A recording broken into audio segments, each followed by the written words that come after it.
Mula sa kasalukuyang pahina, ating tanawin ang mga nabaong alaala sa Historia. Uy, alam mo ba? Narealize ko lang na habang lumilipas ang panahon, natanda tayo, mas napapansin natin yung pagbabago sa noon at ngayon, di ba? As in, napapansin ko talaga yung syempre bilang sa kabataan na nakikita ko malaking pagbabago sa mga tradisyon at kaugalian ng mga tao ngayon kumpara sa noon. Kaya naman, ating tuklasin kung ano-ano yung mga pagbabago sa kaugalian ng mga Pilipino noon sa ngayon. At unahin na natin yung pamamaraan kung paano sila gumalang sa mga nagpapatanda. Kung nooy, simbolo ng pagbati at paggalang ng isang anak sa magulang ay ang pagmamano. Tila ngayon ay iba na. Ang noong pagmamano ay naging pagbeso. Uy, grabe pala talaga, no? Ang laki ng pagbabago noon sa ngayon.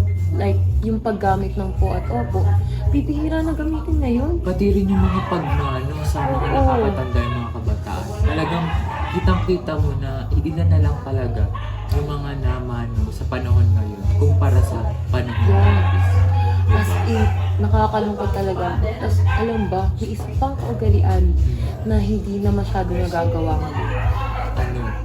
Ito yung pagsasalo-salo ng isang pamilya sa pagkainan. Tara, tignan nga natin kung paano noon. Ang pamilya noon na nagtutulungan maghain sa hapagkainan, nagdarasal upang magpasalamat, sabay-sabay at masayang kakain, na ngayoy iba na. Mga anak na hindi mabitawan ang telepono at hindi na maramdaman ang presensya bilang parte ng pamilya sa hapagkainan. O diba? Ibang-iba talaga ngayon. Oo nga. At di ba sa mga pagsasalo-salo ng mga pamilya, Oo. nawawala na yung tinatawag nating quality time. Yeah. Na kumpara noon ay talaga namang makikita natin sa isang pamilya. At huli, atin namang tatalakayin ang mga pananaw at kaalaman ng mga kabataan na nagbago noon kumpara ngayon. Kung noon ay ang kabataan o isang anak ay hindi pinapakinggan at hindi tinatanggap ang kanilang opinyon ukol sa isang bagay na sila ay may sapat na kaalaman, na ngayoy nagbago na. Ang mga kabataan na namulat sa katotohanan at tila mayroon na nakaalaman ukol sa mga bagay na kanilang natuklasan, ngayoy pinapakinggan. Grabe, ang dami na pa talagang nagbago, no?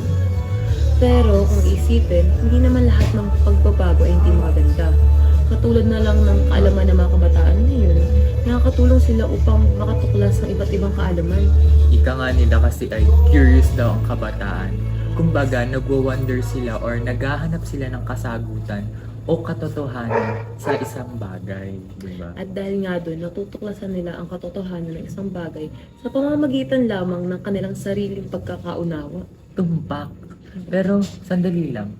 Yan ba yung tinatawag nating intellectual midwifery? Nadali mo! Intellectual Midwifery by Socrates. Alam mo, ang rami-rami talagang pinagbago noon at ngayon. Mula sa kaugalian, pamamaraan ng pakikipag-usap, hanggang sa kaalaman at pananaw ng bawat isa. Yes, tama ka dyan. Pero wala naman tayong magagawa kasi lahat talaga ng bagay ay nagbabago. Siguro yung magagawa na lamang natin ay tanggapin at unawain yung malalaking pagbabago sa kapaligiran natin, pananaw man to sa buhay, lipunan o maging sa mundo. Sabihin na nga natin na ang lahat ng mga nangyayari ay tinatawag na paradigm shift. Paradigm shift? Ano yun? Oo, paradigm shift. At ito yun.